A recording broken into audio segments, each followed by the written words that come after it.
Şu an sandalye yıkasaydım, halı yıkasaydım, belki mutfak dolabı silseydim bu kadar yorulmazdım.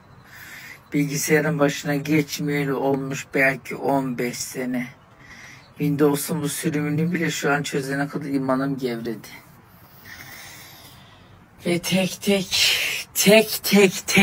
isim. Şu an akrabalarımın hep telefon numaralarını ezberledim.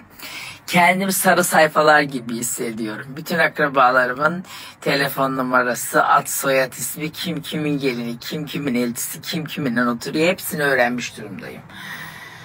Oo. Bitti mi? Bitmedi. Ama ben bittim. O yüzden kaydediyorum ve yarın devam edeceğim. Kusura bakmayın, bu süreçte biraz sizi ihmal edebilirim. Çünkü cidden ancak kafamı toparlayabiliyorum. Sürekli isim ekliyorum, unutuyorum, ediyorum. Ama yarın sandalyeleri yıkayacağım, merak etmeyin.